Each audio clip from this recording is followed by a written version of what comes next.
But for now, let's get a response from Queensland from within the government, from Luke Howarth. He joins us from Brisbane now live. Of course, Luke Howarth, thanks very much for being there. You're a marginal seat holder, seat of Petrie, within the Liberal Party strand, within the LNP. So there's a lot for us to talk about. Can I just start by getting your thoughts on the Ian Macfarlane situation, or perhaps I'm better to call it the Ian Macfarlane debacle? Well, look, in relation to Ian Macfarlane, Peter, first of all, great to be on the program, and thank you for having me. But in relation to Ian Macfarlane, he's been a member of the Liberal National Party in Queensland for many years. He's been a very successful minister in both the Howard governments and Abbott governments. He's got a lot to offer, and so in Queensland, whether he's in the Liberal Party or the National Party, I think we should welcome his involvement and just get on with having him on board.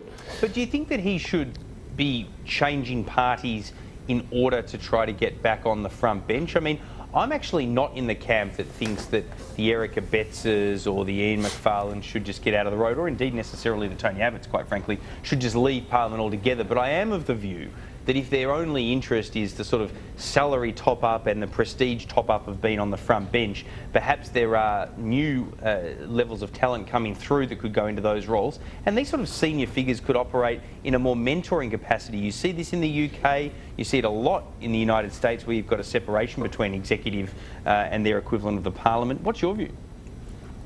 Well, I think mentoring is a great idea. Look, I mean, there's already cabinet ministers that mentor backbenchers and give them ideas on how to retain their seats and work hard and everything else. But in relation to Macfarlane, look, I just think in Queensland it's a little bit different. We're the Liberal National Party in Queensland, and Macfarlane was a peanut farmer before he got into Parliament. He's got a strong record, I guess, in relation to farming, and if he thinks that he wants to join the Nationals, then good on him. I think we should get out of his way. I think the state executives should honour what the FDC executive in Groom decide, because ultimately we're a party where the members have a big say, and if they decide that that's what they're happy for Macfarlane to do, then let him do it, because at the end of the day he's not going to Labor. Labor are the problem, not the Liberals or the Nationals. It's Labor who are the problem. And so the more it's talked about, I mean, it just creates an issue. I just think that Macfarlane's a good guy. He's contributed a lot in his time, and if he feels like he's still got more to contribute through the Cabinet, and this is for the best way for him to do it, then we should let him do it. I mean, it is a big tick of support for Malcolm Turnbull, because if he wasn't wanting to be part of the government, I guess he could resign at the next election. You know what? Let me just make a comment at this stage of the interview, if you don't mind, on indulgence. Good on you for saying that, because too many Liberals seem to be wanting to sort of treat this as an us versus them situation with the Nationals. Now, I may have some issues with Macfarlane switching for what I perceive to be some personal ambition, but genuinely, Luke, let me say good on you for being prepared to say this as a Liberal, because I think too many people see it as Team Red, Team Blue, and as you point out, the real enemy, if I could put it that way, within the political sphere for the coalition is the Labor Party. What then do you think about Jamie Briggs, though? I mean, he did tweet that this is essentially not unexpected for me, because this is the character that Ian Macfarlane has always had. That's a bit of an untoward tweet from a minister, isn't it? Well, look, I mean, I can't comment on particularly what Jamie was thinking there, but I have heard some of the comments from the other states, and I've also heard some comments from people in Queensland. And as I say, I just think that in Queensland we're Liberal Nationals, we're all on the same team. You know, Malcolm Turnbull doesn't... Scott Morrison made the point the other day that Malcolm Turnbull doesn't remain as Prime Minister without people in the National Party winning their seats. And so I just think that we should allow him to do that if that's the wishes of his FDC in Groom. But that's my own opinion. I just find the guy a good guy. He has a lot to contribute, and if he thinks he's got more, then we should be embracing that. As far as mentoring goes, but certainly Macfarlane, a number of senior cabinet ministers in Queensland, like Peter Dutton, who's a fantastic minister as well. All these men do mentor other backbenchers, and I think if they can do that, great. And if Tony has a role with that as well, fantastic. Little Birdie told me that you've been at these now infamous Monkeypod lunches at Parliament House. They're essentially a meeting of minds amongst Conservatives to talk about a way forward. Do you worry that there's a hijacking of this debate about what does or doesn't happen with Tony Abbott. And I ask that in the context of the need for Conservatives to let the issue of conservatism be about its philosophical positioning, the policies that the party should adopt within the government, and how much of a balance there should be between the moderate and conservative wings of the Liberal Party. I'm not saying that Tony Abbott isn't interested in that as well, but I just wonder whether you worry that the distraction of it being some sort of personality tussle at the top of the government gets in the road of these sort of debates.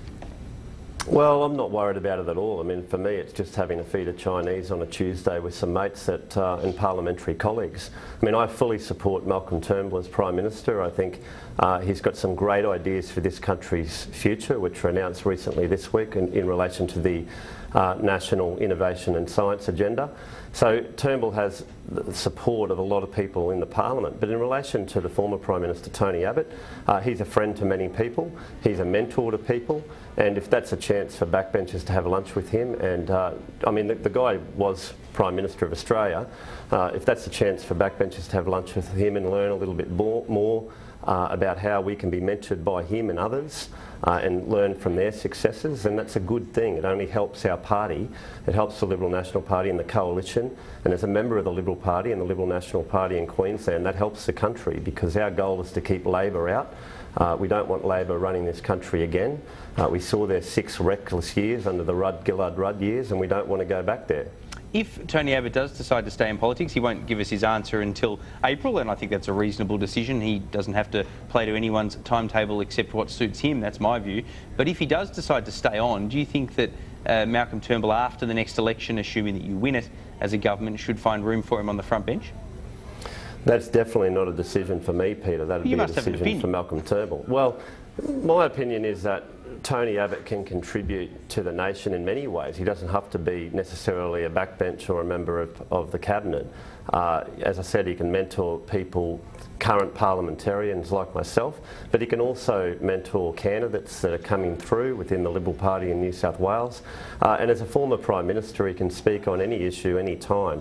He doesn't necessarily have to be like John Howard, who, when he bowed out in 2007, said that he would never comment on issues. So I think Tony Abbott still does have a lot to offer the nation. Whether he decides to stay in Parliament after the 2016 federal election, I guess it is a matter for him. And you know, as a new backbencher who I respect what he's done and his service to the coalition, then I'm certainly not going to tell him what to do. And he's a young 58-year-old, whatever people think about him, there's no question about that. I've got to ask you a question on the GS. I make the question, I just make the comment too, if you look at Bruce Bilson, who is a cabinet minister, a fantastic small business minister, 49 years of age, he's decided to have a career after politics as well. And for someone like myself, who was never involved in the public service or never had a job outside of, I guess, the private sector, there are other opportunities for people outside of Parliament as well. So if they make that decision, like Bruce Bilson has, that's great. We support him with that. But ultimately, you know, Tony Abbott has risen to the top job in the land. And I guess he'll make a decision what he wants to do in May next year. I've got to ask you about the GST. You would have heard while we were waiting for this discussion the comments from the Shadow Treasurer, Chris Bowen. How comfortable are you as a marginal seat holder trying to fight the next election, arguing for a GST if that is ultimately where the Treasurer and the Prime Minister land? You'd be well aware that in 1998 John Howard won an election fighting to introduce the GST in the first place. But I tell you what, he lost a lot of skin, he lost a lot of marginal seat MPs, including up there in Queensland, and he almost lost the election. A seat like yours would be absolutely in the firing line in a GST election. What are your thoughts? Well, I did hear Chris Bowen's comments, and the problem is that the Labor Party and Chris Bowen are part of the problem. They created the problem. They created the $400 billion debt that we have, and the $80 billion debt that state Labor has after 20 or 25 years in government. I mean, these guys just spend recklessly. They spend, they spend, they spend. They couldn't save a dollar if they tried. I mean, part of the issue is why the government and the opposition are always looking to go, well, let's have a debate about tax. How can we talk about tax? Is because we've got a massive interest bill. You know, we're paying $14 billion a year in interest thanks to Labor. Keep in mind, the listeners, in 2007 when Howard left, there was zero debt, not a dollar. Now, there might have been a GFC and everything else, but the point is that they spent recklessly. Luke Howarth, you might be a new MP, but you know how to avoid answering a question, though. My question is about how you'd feel contesting an election, arguing for changes to the GST, even if, as I think your point is, they may be necessary because of some problems inherited by Labor. Yeah, well, I'd like to see Labor make some savings, but Peter, in relation to your question, I'm very confident in Malcolm Turnbull. And I'm very confident in Scott Morrison and all of the Cabinet in making decisions that are best for the nation.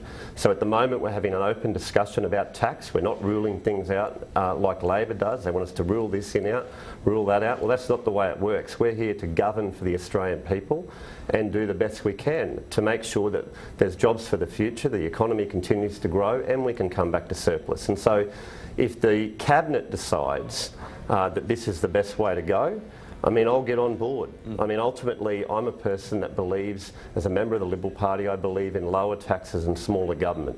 So I don't want to see us just increase taxes. I don't want to see taxes increased in relation to superannuation, like Labor do. I think that that's a real issue as well.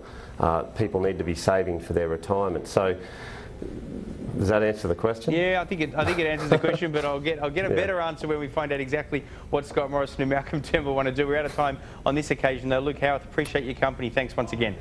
Thanks, Peter. Thank you.